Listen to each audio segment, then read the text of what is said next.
Welcome back friends, ये हमारी video number 16 class 12 computer science with Python series के लिए। और हम डिस्कस कर रहे थे चैप्टर नंबर 2 फंक्शंस को। और इस चैप्टर की प्रीवियस वीडियो नंबर 1 एंड 2 में हमने डिस्कस किया था फंक्शंस क्या होते हैं, कितने टाइप के होते हैं, फंक्शन आर्ग्यूमेंट हमने डिस्कस किया, फंक्शन पैरामीटर्स को हमने डिस्कस किया था। और इस वीडियो में हम डिस्कस करेंगे कि एक फंक्शन से वैल्यू को रिटर्न किस तरीके से किया जाता है। अब एक फंक्शन हमारा सिंगल वैल्यू भी रिटर्न करता है और फंक्शन से हम मल्टीपल वैल्यूज़ भी रिटर्न कर सकते हैं। और साथ ही में हम देखेंगे फंक्शन से किस किस फॉर्म में हम वैल्यू को रिटर्न करते हैं, यानी कि कांस्टेंट वैल्यू हम रिटर्न कर सकते हैं, वेरिएबल की मदद से हम कर सकते हैं, या एक्सप्रेशन हम यहाँ पे यूज़ करेंगे। और साथ ही में जब एक फंक्शन को हम कॉल करते हैं, यानी कि फंक्शन के कॉलिंग के टाइम पे हमारे प्रोग्राम का फ्लो ऑफ एग्जीक्यूशन किस तरीके से रहता है, तो इन सभी टॉपिक्स को हम डिस्कस करेंगे। सबसे पहले स्टार्ट करते हैं रिटर्निंग वैल्यूज से, यानी कि फंक्शन वैल्यू रिटर्न कैसे करेगा। तो टॉपिक है हमारा returning values from function. Returning values from function. अब रिटर्निंग वैल्यूज फ्रॉम फंक्शन यानी कि केवल दो ही तरीके के यहाँ पे फंक्शन हो सकते हैं, एक वो जो वैल्यू रिटर्न नहीं करेंगे और दूसरे जो वैल्यू रिटर्न करते हैं। तो फर्स्ट हम इनको बोल देते हैं non value returning functions. Non value returning functions इनको बोला जाता है, और इनको हमारा वॉइड फंक्शंस भी बोला जाता है। वॉइड फंक्शंस भी हमारे यही हैं। वॉइड मतलब आपका होता है खाली, यानी कि इसकी कोई वैल्यू नहीं है, कोई वैल्यू रिटर्न नहीं करने वाला है। और साथ में इनको हम नॉन फ्रूटफुल फंक्शन भी कहते हैं। नॉन फ्रूटफुल फंक्शंस यानी कि कोई फ्रूट या कोई रिटर्न यहाँ पे हमको वैल्यू नहीं होने वाली है। और दूसरी तरफ हमारे जो वैल्यू रिटर्न करते हैं, यानी इनको हम बोल सकते हैं value returning functions. Value returning functions, और सिंपली इनको हमारा नॉन वॉइड फंक्शंस भी हम बोलते हैं। नॉन वॉइड फंक्शंस भी हमारे यही हैं, और इनको फ्रूटफुल फंक्शन भी बोला जाता है। फ्रूटफुल फंक्शन यानी कि हमको फ्रूट यहाँ पे देंगे या सिंपली वैल्यू हमको यहाँ पे रिटर्न देते हैं। अब देखिए यहाँ पे बाय डिफ़ॉल्ट अगर आपका कोई भी फंक्शन अगर वो कोई वैल्यू रिटर्न नहीं कर रहा है तो बाय डिफ़ॉल्ट हमको नन रिटर्न करता है। नन आपका एक स्पेशल टाइप का डेटा टाइप होता है जो सिंपली बताता है इसकी कोई वैल्यू नहीं है, या वो वेरिएबल आपका किसी भी वैल्यू को रिप्रेजेंट नहीं कर रहा है। तो इसका एग्जाम्पल हम यहाँ पे देखते हैं। फॉर एग्जाम्पल मैंने एक फंक्शन यहाँ पे लिखा डेफ एंड मैंने यहाँ पे लिख दिया हेलो। अब देखिए यहाँ पे जो आपके फंक्शन है जो कोई भी वैल्यू रिटर्न नहीं कर रहे हैं, तो उसमें ज़रूरी नहीं कि उसमें आप रिटर्न स्टेटमेंट ना लिखें। आप चाहें तो उसके अंदर भी रिटर्न स्टेटमेंट लिख भी सकते हैं, आप स्किप करेंगे तब भी कोई प्रॉब्लम नहीं है। सिंपली वो कोई वैल्यू रिटर्न नहीं करता है। अब मान लीजिए इसके अंदर सिंपली मैंने एक प्रिंट स्टेटमेंट यहाँ पे लिख दिया जिसमें मैं लिखता हूँ हेलो वर्ल्ड। तो सिंपली आपने इंटेंड में यहाँ पे प्रिंट लिखा, देन सिंपली आप इसके अंदर चलिए रिटर्न हम लिख देते हैं। खाली रिटर्न, आपका यहाँ पे कुछ भी रिटर्न नहीं कर रहा। अगर रिटर्न के बाद हमने कोई वैल्यू यहाँ पे दी होती तो सिंपली ये रिटर्न करता है। तो अभी फिलहाल आप इसको दे भी सकते हैं, आप इसको स्किप भी यहाँ पे कर सकते हैं। अब अगर देखें जब हमने इसको यहाँ पे रिटर्न किया, डायरेक्टली अगर आप इसको प्रिंट करते हैं, यानी कि प्रिंट के अंदर अगर डायरेक्टली आप इसको कॉलिंग करते हैं इसकी, यानी कि मैंने हेलो डायरेक्टली यहाँ पे लिखा प्रिंट के अंदर, तो यहाँ पे आपको नन यहाँ पे देता है। इसका आंसर यहाँ पे नन आपको प्रिंट मिलेगा। या आप ये भी आप इसको किसी दूसरे वेरिएबल में स्टोर करके भी देख सकते हैं। एग्जांपल के तौर पे मान लीजिए मैंने ए के अंदर यहाँ पे हेलो को मैंने कॉल किया, और ये जो रिटर्न यहाँ पे करने वाला है बाय डिफ़ॉल्ट ये नन रिटर्न करेगा, तो वो ए में आ गया। तो ए को आप सिंपली अगर प्रिंट करते हैं तो आपको रिजल्ट यहाँ पे मिलेगा। प्रिंट आप ए को करें तो तब भी आपको नन ही यहाँ पे मिलने वाला है। यानी कि हर एक फंक्शन बाय डिफ़ॉल्ट हमारा नन रिटर्न करता है। अब यहाँ पे आपका आर्गुमेंट और पैरामीटर के बेस पे चार तरीके के कॉम्बिनेशन बनते हैं कि आपका फंक्शन रिटर्न करेगा या नहीं करेगा। तो चारों के चारों कॉम्बिनेशंस को हम यहाँ पे देख लेते हैं। तो हमारे जो पॉसिबल कॉम्बिनेशंस यहाँ पे बनते हैं आर्गुमेंट और पैरामीटर्स के बेस पे, पॉसिबल कॉम्बिनेशंस जो हमारे हैं, तो चार तरीके के यहाँ पे कॉम्बिनेशंस हैं। काफ़ी आसानी से आपको ये समझ में आएगा। जिसमें सबसे पहले हमारे हैं ऐसे फंक्शन जिसमें आपके ना तो आर्ग्यूमेंट है, यानी कि नो आर्ग्यूमेंट्स, यानी कि कोई भी वैल्यू हम पास ऑन नहीं कर रहे हैं, प्लस आपका कोई आर्ग्यूमेंट भी नहीं है और ये कोई वैल्यू रिटर्न भी नहीं कर रहा है, यानी कि no return type. No return type return भी नहीं करेगा और कोई आर्ग्यूमेंट भी हम यहाँ पे नहीं देने वाले। इनके एग्जाम्पल भी अभी हम यहाँ पे देखेंगे। दूसरे हमारे होंगे जो कि आर्गुमेंट कोई उनको हम नहीं देंगे, यानी कि इन फंक्शंस को कोई भी वैल्यू हम पास ऑन नहीं करेंगे, लेकिन हमको ये वैल्यू रिटर्न करेंगे, रिटर्न टाइप। तो थर्ड हमारे क्या होंगे, ऐसे फंक्शन जिनमें आर्गुमेंट तो हम देंगे, आर्ग्यूमेंट्स हमारे यहाँ पे होंगे, लेकिन ये कोई वैल्यू हमको रिटर्न नहीं करेंगे। No return type. आर्ग्यूमेंट हम देंगे लेकिन ये कुछ रिटर्न हमको नहीं करेंगे। और आखिरी कॉम्बिनेशन हमारा क्या बनेगा, जिसमें हम वैल्यू भी देंगे और रिटर्न भी हमको मिलेगा, यानी कि आर्ग्यूमेंट या आर्ग्यूमेंट्स और साथ में हमको प्लस रिटर्न टाइप भी मिलने वाला है। तो ये 4 तरीके की है आपके कॉम्बिनेशन बनते हैं और हर एक प्रोग्रामिंग लैंग्वेज में आपके यही बनने वाले हैं। तो इनके एग्जांपल अगर हम देखें, सबसे पहले no argument no return type, उसका एग्जांपल तो डायरेक्टली यही है, यानी कि जैसे कि हमने यहाँ पे कर दिया डेफ और मैंने लिख दिया हेलो, तो इसमें कोई आर्ग्यूमेंट यहाँ पे नहीं पास ऑन कर रहे हैं, तो कोई पैरामीटर भी नहीं होंगे क्योंकि एक्सेप्ट ही नहीं करना है। तो प्रिंट के अंदर मैंने सिंपली यहाँ पे लिख दिया आपका हेलो एंड मैंने कुछ रिटर्न भी यहाँ पे नहीं किया। तो डायरेक्टली अगर आप इसको कॉल करते हैं, मान लीजिए हेलो मैंने यहाँ पे कॉल किया, मल्टीपल टाइम आप कॉल कर सकते हैं, तो यहाँ पे देखिए कोई यहाँ पे पैरामीटर भी नहीं है और कोई वैल्यू हमने यहाँ पे आर्ग्यूमेंट के फॉर्म में भी नहीं दिया है, यानी कि ये कुछ रिटर्न भी नहीं कर रहा और कुछ एक्सेप्ट भी नहीं कर रहा है। तो ये किसका एग्जाम्पल हो गया, no argument plus no return type. अब हम देखते हैं दूसरा वाला, ये जो हमारा है, यानी कि नो आर्ग्यूमेंट नहीं है लेकिन कुछ रिटर्न हमको करेगा। ऐसा भी बिल्कुल हो सकता है कि आप कुछ ना दें लेकिन फंक्शन आपको कुछ रिटर्न करे। एग्जाम्पल हम देखते हैं, डेफ मान लीजिए हेलो नाम से हमने क्रिएट किया। अब देखिए यहाँ पे कोई आर्ग्यूमेंट तो है नहीं, आर्ग्यूमेंट नहीं है यानी कि कॉलिंग के टाइम पे कुछ वैल्यू हमने नहीं देनी, तो एक्सेप्ट भी नहीं करेगा, तो पैरामीटर यहाँ पे नहीं आएंगे, तो पैरामीटर यहाँ पे नहीं है, लेकिन इसने रिटर्न करना है। अब रिटर्न आप यहाँ से कुछ भी करवा सकते हैं। मान लीजिए मैंने 2 नंबर इसके अंदर ले लिए, A = 10 B = 20 और सिंपली मैंने यहाँ से रिटर्न कर दिया दोनों का सम, यानी कि A + B। अभी मैंने एक्सप्रेशन के फॉर्म में किया है, आप थर्ड वेरिएबल में दोनों को स्टोर करके भी कर सकते हैं। ये भी हम देखेंगे किस किस फॉर्म में हम वैल्यू रिटर्न करते हैं।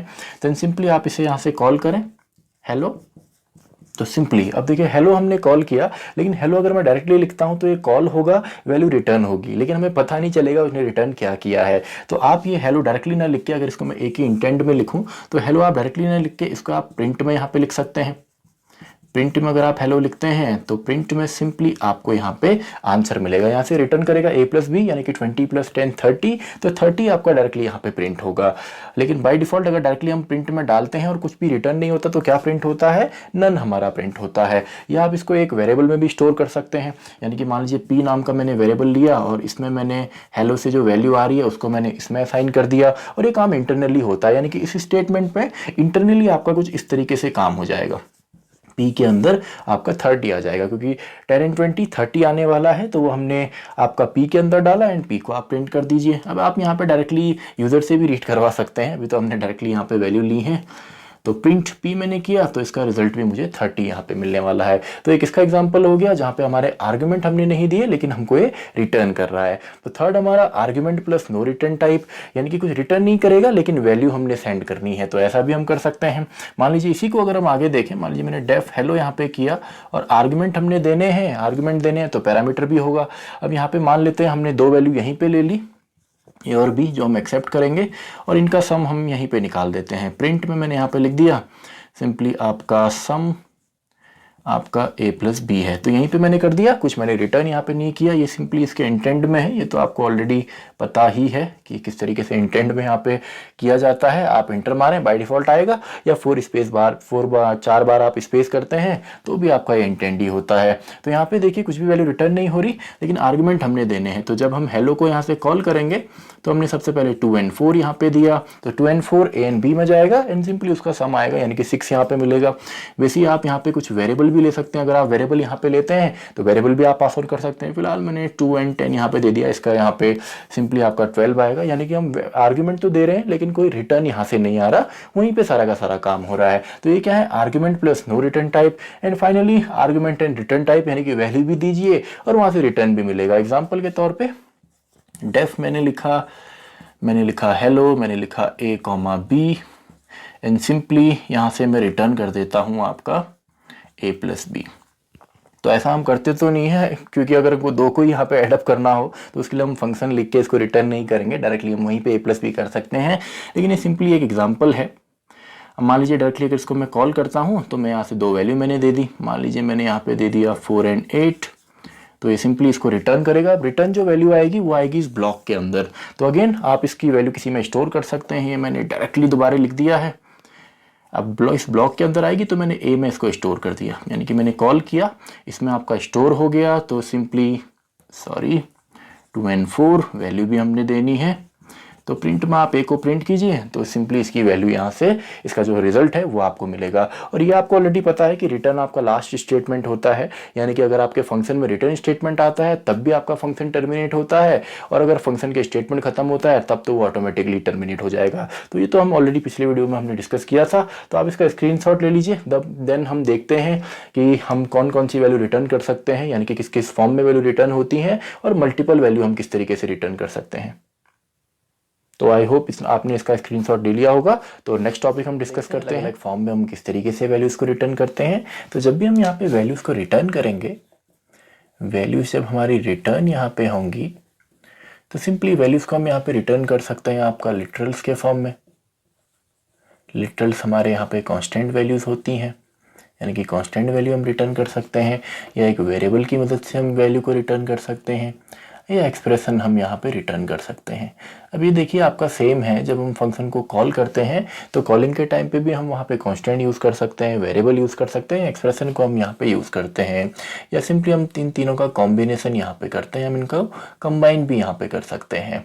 तो एक एक करके इनके एग्जाम्पल हम यहाँ पे देखते हैं। सबसे पहले आपके जो लिटरल्स हैं कॉन्स्टेंट है, तो इसके लिए एक फंक्शन मैं यहाँ पे क्रिएट करता हूँ, फॉर एग्जाम्पल डेफ हेलो। तो कोई वैल्यू एक्सेप्ट फिलहाल नहीं कर रहा, डायरेक्टली ये आपका रिटर्न करेगा कांस्टेंट वैल्यू को। तो डायरेक्टली रिटर्न स्टेटमेंट में लिख देता हूँ। तो मैंने रिटर्न यहाँ पे कर दिया फॉर एग्जांपल 10। अब देखिए 10 आपका एक कांस्टेंट वैल्यू है। अब ये तो आपका इंटीजर वैल्यू है, आप चाहें तो यहाँ से स्ट्रिंग को रिटर्न कीजिए, टपल को कीजिए, या लिस्ट को कीजिए। चलो हम लिस्ट को ही यहाँ से कर लेते हैं। तो मान लीजिए मैंने यहाँ पे 251 ये एक लिस्ट है, तो एक लिस्ट को ही हमने रिटर्न किया। तो जब आप रिटर्न करेंगे तो इसको एक्सेप्ट करने के लिए आप एक वेरिएबल में स्टोर करने के बाद प्रिंट कीजिए, डायरेक्टली भी आप इसको प्रिंट कर सकते हैं। मान लीजिए अगर आप डायरेक्टली यहाँ पे प्रिंट लिखते हैं और इसमें आप डायरेक्टली हेलो को यहाँ पे कॉल करते हैं, तब भी आपका 251 वहाँ से रिटर्न होने वाला है, वो इस ब्लॉक में आएगा, डायरेक्टली आप प्रिंट कीजिए, या हम एक वेरिएबल में इसको चलिए स्टोर कर लेते हैं। सेकेंड टाइम हमने कॉल किया एंड अगर हम प्रिंट करते हैं पी को, और ये सब का सब आपका लोअर केस में यहाँ पे आने वाला है, इंटेंट आपको ऑलरेडी पता है, तो इसका आउटपुट कुछ इस तरीके से आएगा 25.1। और अगर आप इसको एज इट इज चलाते हैं तो आपने 1 टाइम तो यहाँ पे डायरेक्टली प्रिंट किया, देन आपका जो वहाँ से रिटर्न आया उसको आपने पी में स्टोर किया एंड आप पी को प्रिंट कर रहे हैं, तो पी में भी आपका सेम रिजल्ट यहाँ पे आने वाला है। तो ये तो हमारा एग्जांपल हो गया कांस्टेंट वैल्यू का। आप चाहें तो वेरिएबल को भी रिटर्न कर सकते हैं। किस तरीके से करेंगे, फॉर एग्जांपल डेफ हेलो हमने एक फंक्शन लिया और इसके अंदर एक वेरिएबल हम ले लेते हैं, for example a equals to 10 and इसको हमने रिटर्न कर दिया सिंपली। तो अभी डायरेक्टली हम रिटर्न यहाँ पे कर रहे हैं, कोई हम मेन फंक्शन यहाँ पे क्रिएट नहीं कर रहे, डायरेक्टली हम सीख रहे हैं।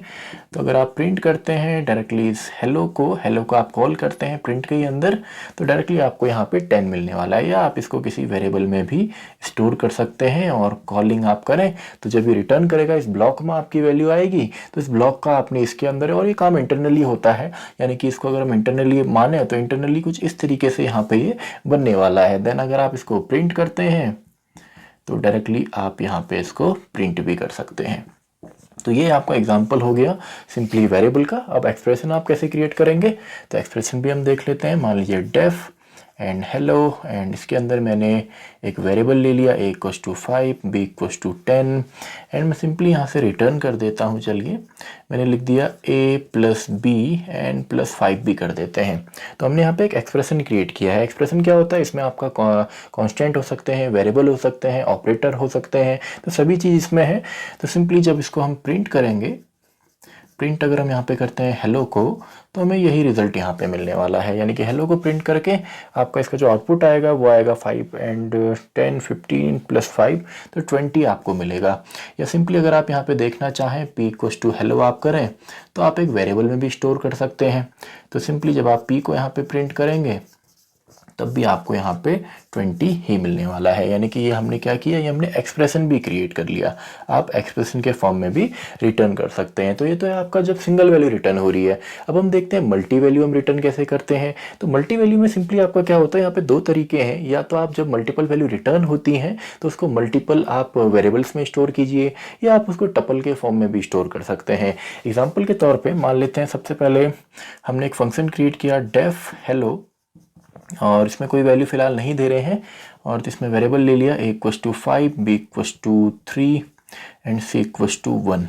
अब इन तीनों को अगर हम रिटर्न करते हैं, मैंने रिटर्न यहाँ पे लिखा a, then comma B, then comma C, यानी कि तीनों को ही हमने रिटर्न किया। आप चाहें तो कांस्टेंट भी रिटर्न कर सकते हैं, बस रिटर्न आपकी वैल्यू क्या होंगी जो कॉमा से सेपरेटेड हो। अब इस कॉमा के अंदर आपका एक्सप्रेशन हो सकता है, कांस्टेंट हो सकता है, लेकिन फिलहाल हमने क्या किया, 3 वैल्यू हमने यहाँ पे रिटर्न करी। तो रिटर्न करने के बाद आपको अगर 3 वेरिएबल में इनको स्टोर करना है तो सिंपली जब आप इसको कॉल करेंगे तो 3 वेरिएबल हमें चाहिए, मान लीजिए ए कॉमा बी कॉमा सी, या आप किसी और नाम से भी यहाँ पे ले सकते हैं। अभी फिलहाल हम समझेंगे आने वाली वीडियोस में ग्लोबल एंड लोकल वेरिएबल भी होते हैं, स्कोप इनका क्या होता है। तो सिंपली हमने हेलो को कॉल किया, तो हेलो से 3 वैल्यू आने वाली है ए बी सी, यानी कि 5 3 एंड 1, वो हमारी आ गई ए बी एंड सी में, यानी कि ए बी सी की वैल्यू यहाँ पे 5 3 1 ही होने वाली है। देन आप इसको इंडिविजुअली आप प्रिंट करा दीजिए, प्रिंट में ए कॉमा बी कॉमा सी, तो आपको यही यहाँ पे आउटपुट मिलेगा, यानी कि 5 3 एंड 1। या आप सिंपली यहाँ पे क्या कर सकते हैं, आपने एक ही यहाँ पे वैल्यू ले ली, लेकिन यहाँ पे जो वैल्यू आपकी रिटर्न होती है अगर आप तीनों में अलग अलग डालते हैं तब तो ठीक है, हर इंडिविजुअल एलिमेंट को यहाँ पे वैल्यू मिलेगी। और अगर आप यहाँ पे एक ही वेरिएबल में डालते हैं तो ये टपल के फॉर्म में होगा, यानी कि अगर आप ये लिखते हैं तो ये टपल के फॉर्म में यहाँ पे टी के अंदर आएगा। तो टी को अगर आप प्रिंट करेंगे, अगर आप प्रिंट यहाँ पे करते हैं सिंपली टी को, तो आपको यहाँ पे कुछ इस फॉर्म में मिलेगा 5 3 एंड 1, यानी कि टपल के फॉर्म में, जो हमारा पैकिंग एंड अनपैकिंग होता है। तो फंक्शन से हमने सिंपली यहाँ पे अनपैकिंग करी है, जितनी भी इसमें वैल्यू है वो अनपैक हुई है। अब अगर आप डायरेक्टली लिखते हैं, यानी कि अगर आप इसको इस तरीके से लिखते, अगर आप प्रिंट यहाँ पे करते और प्रिंट में आप डायरेक्टली हेलो को कॉल कर देते, तब भी आपको रिजल्ट है इसी फॉर्म में मिलता है, यानी कि टपल के फॉर्म में ही आपको, अगर आप यहाँ पे लिखेंगे प्रिंट हेलो तो टपल के फॉर्म में मिलेगा, क्योंकि यहाँ पे आपने देखा डायरेक्टली अगर हम प्रिंट कर रहे हैं तो जो वैल्यू रिटर्न आ रही है वो प्रिंट हो रहा है। उसी तरीके से अगर आप डायरेक्टली लिखते हैं तो भी आपको यही मिलेगा। तो इस स्टेटमेंट को आप नीचे यहाँ पे लिख दीजिए, आपको इस तरीके से यहाँ पे रिजल्ट मिलने वाला है। अब जब मल्टीपल वैल्यू की बात आती है तो जरूरी नहीं आप यहाँ पे वेरिएबल भी देंगे, आप यहाँ पे अलग अलग भी दे सकते हैं, यानी कि आप यहाँ पे एक्सप्रेशन भी क्रिएट कर सकते हैं। एग्जाम्पल के तौर पे मान लीजिए मैंने डेफ एक फंक्शन यहाँ पे किया फॉर एग्जाम्पल फन नाम से, और ये ए और बी 2 वैल्यू यहाँ पे आपका एक्सेप्ट कर रहा है। देन हमने रिटर्न स्टेटमेंट में, एक ही स्टेटमेंट में हमने यहाँ पे कर दिया आपका ए प्लस बी कॉमा ए माइनस बी, और चलिए मल्टीप्लाई भी इसे करते हैं। तो ये हमने किया। अब जैसे ही हम इस फंक्शन को कॉल करेंगे तो इसमें से 3 वैल्यू रिटर्न होने वाली है, एक जो दोनों को सम करेगी, एक सब्ट्रैक्ट करेगी, एक मल्टीप्लाई करेगी, तो 3 वैल्यू आने वाली है। तो तीनों को आप या तो 3 वेरिएबल में स्टोर कर लीजिए, मान लीजिए मैंने ऐड कर दिया, सब्ट्रैक्ट कर दिया और मल्टीप्लाई कर दिया, और मैंने फन को कॉल किया, और कॉलिंग के टाइम पे 2 वैल्यू भी देनी है, 8 एंड 3 मैंने दे दी, तो इन तीनों में ही आंसर आ जाएगा। तो आप प्रिंट कीजिए, आप ए को, एस को एंड एम को, या और अच्छे से आप लिख सकते हैं सम is this, subtraction is this and multiply is this, तो आपको रिजल्ट मिलेगा। और अगर आपको डायरेक्टली इसको करना है तो आप प्रिंट कीजिए, सिंपली फन को आपने कॉल किया, चलिए इस बार वैल्यू हम दे देते हैं 10 और 4, तो इससे भी आपका आएगा। तो इसका रिजल्ट यहाँ पे सिंपली क्या बनने वाला है, फर्स्ट में 8 एंड 3 जब हमने यहाँ पे किया तो फर्स्ट में इसका सम आएगा, यानी कि ए के अंदर सम है, तो यहाँ पे प्रिंट आपका हो जाएगा सिंपली 8 एंड 3 11, इसका जो आउटपुट है। देन सब्ट्रैक्शन तो इसका आएगा 5 एंड मल्टीप्लीकेशन आपका 24, तो ये आपको मिलेगा। उसी तरीके से आपका यहाँ पे, सॉरी ये आपका इसका प्रिंटिंग स्टेटमेंट है, जब ये प्रिंट होगा तो कुछ इस तरीके से मिलेगा। एंड जब आप इसको दोबारा कॉल करते हैं 10 एंड 4 के साथ तो इसके बेस पे आपको रिजल्ट मिलेगा, लेकिन ये आपको मिलेगा कुछ इस फॉर्म में, यानी कि a प्लस बी हमारा 10 and 4 14, a minus B 6 and 4 times 40, तो इस तरीके से आपको रिजल्ट मिलने वाला है। यानी कि एक्सप्रेशन भी आप यहाँ पे मल्टीपल रिटर्न कर सकते हैं। अब हमारे पास स्पेस है तो नेक्स्ट टॉपिक भी हम डिस्कस कर लेते हैं, फ्लो ऑफ एग्जीक्यूशन किस तरीके से रहता है जब हम फंक्शन को कॉल करते हैं। तो यहाँ पे मान लेते हैं सबसे पहले हमने एक फंक्शन क्रिएट किया डेफ, तो टॉपिक हमारा है flow of execution. Flow of execution किस तरीके से रहता है, मोस्टली जब हम मैक्सिमम आपका एक से ज़्यादा फंक्शन को यूज़ करते हैं। तो मान लीजिए मैंने एक डेफ यहाँ पे हेलो नाम का एक फंक्शन लिया और एक ये वैल्यू एक्सेप्ट भी कर रहा है, और जो ये वैल्यू एक्सेप्ट कर रहा है सबसे पहले चलिए इसको प्रिंट कर देते हैं, तो प्रिंट ए, एंड फिर इस वैल्यू को चलिए इंक्रीमेंट हम कर देते हैं, a equals to a plus 2 इसमें हमने जोड़ दिया। अब आप चाहें तो इस फंक्शन के अंदर से भी किसी दूसरे फंक्शन को कॉल कर सकते हैं, चलिए हम कर लेते हैं। मान लीजिए हमने एक टुडे नाम का यहाँ पे फंक्शन क्रिएट किया और उसमें हमने यही वैल्यू भी भेज दी, तो ये वैल्यू हमने भेजी, अभी फिलहाल हमने केवल इसको कॉल किया है। कॉल करने के बाद एक और स्टेटमेंट चलिए हम यहाँ पे लिख देते हैं प्रिंट, मैंने लिख दिया फाइनल, चलिए फाइनल स्टेटमेंट होगा तो हम फाइनल लिख देते हैं। तो ये हमने एक फंक्शन क्रिएट किया। अब देखिए टुडे हमने यहाँ पे एक फंक्शन इसको कॉल किया है तो इसको क्रिएट भी करना पड़ेगा, तो इसको क्रिएट कर देते हैं। तो नेक्स्ट हमारा फंक्शन है डेफ टुडे, तो डेफ टुडे के अंदर ये एक वैल्यू हमारी इसमें आने वाली है, तो एक्सेप्ट करने के लिए भी हमें कुछ चाहिए, हमने ले लिया चलिए सी, तो सी को आप यहाँ पे मान लीजिए सी को हमने फिर इंक्रीमेंट कर दिया 2 से एंड फाइनली हमने प्रिंट इसको कर दिया सी को। तो ये हमने किया। इसके बाद यहाँ पे हमने अब मेन में हम चलते हैं, यानी कि टॉप लेवल स्टेटमेंट लिखते हैं और सबसे ऊपर वाले फंक्शन को कॉल कर लेते हैं। यानी कि हेलो को हमने कॉल किया और वैल्यू हमने दे दी मान लीजिए 2 एंड इसके बाद एक और हमारा स्टेटमेंट है लेकिन वो हैज से स्टार्ट हो रहा है, यानी कि मैंने लिख दिया टुडे इज़ ग्रेट। अब कमेंट के अंदर है तो ये वैसे ही एग्जीक्यूट नहीं होगा, तो आप इसमें कुछ भी लिखें। देन मान लीजिए मैंने यहाँ पे प्रिंट लिख दिया और मैं यहाँ पे लिख देता हूँ मान लीजिए बाय कर लेते हैं। तो अब देखिए सिंपली ये चलेगा कैसे, इसका एग्जीक्यूशन कैसे होगा, आउटपुट क्या आएगा। आप इसमें चलिए लाइन नंबर भी हम लोग दे देते हैं, ये इसके इंटेंड में है एंड ये इस फंक्शन के इंटेंड में ये है और ये हमारे टॉप लेवल स्टेटमेंट्स हैं, यानी कि डायरेक्टली एग्जीक्यूट होंगे। तो 2, 3 एंड 4, 5, 6, 7th स्टेटमेंट, 8, 9, 10 एंड 11। तो दो चीज़ें हैं, एक तो है आपका flow of execution, flow of execution कैसे हो रहा है ये हम देखते हैं, और दूसरा इसका आउटपुट यहाँ पे देखेंगे, आउटपुट भी देखेंगे। तो सबसे पहले जब आपका पाइथन का प्रोग्राम स्टार्ट होता है तो वो आपका एग्जीक्यूट होना स्टार्ट होता है, कंपाइलर या इंटरप्रेटर उसको एग्जीक्यूट करता है टॉप टू बॉटम। तो यहाँ पे टॉप टू बॉटम होगा। तो सबसे पहले आपका आएगा स्टेटमेंट नंबर 1, तो स्टेटमेंट नंबर 1 आपका यहाँ पे एग्जीक्यूट होगा। देन अब देखिए स्टेटमेंट नंबर 1 आपका एक फंक्शन का हेडर है, तो फंक्शन का हेडर जैसे ही पाइथन के कंपाइलर या इंटरप्रेटर को मिलता है तो उसको तो आपका रीड करता है, उसको तो समझेगा, लेकिन उसके जो स्टेटमेंट उसके अंदर है यानी कि उसकी जो डेफिनेशन है उसको वो इग्नोर करता है। तो इसने सबसे पहले आपका 1 को देखा लेकिन बाकी सबके सब इग्नोर किए। देन ये डायरेक्टली आ जाएगा आपका 6 पे, यानी कि फिर 6 जो अगला हेडर है उसको स्टडी करने वाला है, उसको रीड करेगा, इसके अंदर जो डेफिनेशन है देन अगेन उसको इग्नोर। देन आपका चलेगा यहाँ पे जो टॉप लेवल स्टेटमेंट है, यानी कि सबसे पहले आपका 9 यहाँ पे चलने वाला है। तो 9 जब चलेगा तो 9 में हमने यहाँ पे हेलो को कॉल किया एंड 2 हमने वैल्यू पास ऑन की है। तो 2 हमने पास ऑन करी तो 2 कहाँ पे चला गया, टॉप पे चला गया, यानी कि हमारा इसके बाद आपका चलने वाला है 9। तो 9 के बाद हमारा चलेगा यहाँ पे 1, तो 1 यहाँ पे चला। 1 के बाद आपका 2 यानी कि हमने कॉल किया है तो अब इसमें काम होगा। तो आपका प्रिंट सबसे पहले हो गया यहाँ पे 2, तो आउटपुट आएगा 2। तो आउटपुट स्क्रीन में केवल प्रिंट वाला ही फिलहाल आने वाला है, तो यहाँ पे 2 आया। देन आपका नेक्स्ट स्टेटमेंट यानी कि स्टेटमेंट नंबर 3, तो इसके बाद 1 के बाद आपका चलने वाला है 2, 2 के बाद हमारा चला 3, 3 में सिंपली वैल्यू यहाँ पे हो गई 2 + 2 4। तो 4 के बाद अब हमारे यहाँ पे टुडे ए आ गया, यानी कि हमने दूसरे वाले को कॉल किया। तो अब यहाँ पे जो फ्लो ऑफ एग्जीक्यूशन है यहाँ से जंप होके आ जाएगा इस पर पे। तो यहाँ पे अगला हमारा जो 3 के बाद है ये चलेगा 4, लेकिन 4 के बाद अब इसने सीधा जंप कर लिया है 6 पे, तो सीधा 6 हमारा चलेगा और वहां से वैल्यू भी आ रही है। वैल्यू क्या आ रही है, 2 + 2 4 हमारी वैल्यू आई। तो 4 आपका यहाँ पे आया, यानी कि सीधा हम आ गए 6 पे 4 के बाद, और यहाँ पे वैल्यू आ गई है सी के अंदर हमारी 4। तो 4 आई। देन आपका 7th यहाँ पे चलने वाला है, इसकी डेफिनेशन चलेगी। तो आपका 4 आ गई है, 4 + 2 हमारा हो गया 6, यानी कि बाद 6 के बाद हमारा यहाँ पे एग्जीक्यूट होने वाला है 7th स्टेटमेंट। देन हमारा प्रिंट यहाँ पे होगा 8th स्टेटमेंट, और यहाँ पे 8 में जब प्रिंट होगा तो 4 + 2 6 हमारा यहाँ पे आउटपुट आने वाला है। 6 आउटपुट आया। अब यहाँ पे क्या होगा, देखिए ये आपका खत्म हो चुका है, दोनों स्टेटमेंट इसके पूरे हो गए। तो रिटर्न ये वापस कहाँ भेज देगा, ये भेज देगा वापस इसी फंक्शन में। तो हमने कॉल कहाँ से किया था, 4 से किया था। तो वापस जब इसका एग्जीक्यूशन वापस जाएगा, ये रिटर्न करेगा। तो फिलहाल तो कुछ भी रिटर्न नहीं कर रहा। अब अगर आप इसको देखना चाहें, अब अगर आप यहाँ पे इस टुडे को अगर एक प्रिंट के अंदर डालते तब तो आपका 4th स्टेटमेंट दोबारा एग्जीक्यूट होता, क्योंकि वहाँ पे कुछ काम होना है। लेकिन अगर आप डायरेक्टली इसको देखेंगे तो एग्जीक्यूट नहीं होगा और अगला स्टेटमेंट डायरेक्टली प्रिंट हमारा होने वाला है। यानी कि अब यहाँ पे जैसे हम 8 के बाद वापस यहाँ से गए, सॉरी ये हम गए हैं 8 से, तो मैंने 9 से मार्क किया हुआ है, ये गलत है। 8 से वापस गया 4 के पास। अगर प्रिंट के अंदर आप इसको डालते हैं तो आपको वहाँ पे नन मिलने वाला है, यानी कि फिर नन प्रिंट होगा, क्योंकि यहाँ से कुछ भी रिटर्न नहीं हो रहा। लेकिन अभी फिलहाल नन नहीं होने वाला, अभी डायरेक्टली हमारा 8 के बाद 5 यहाँ पे चलेगा।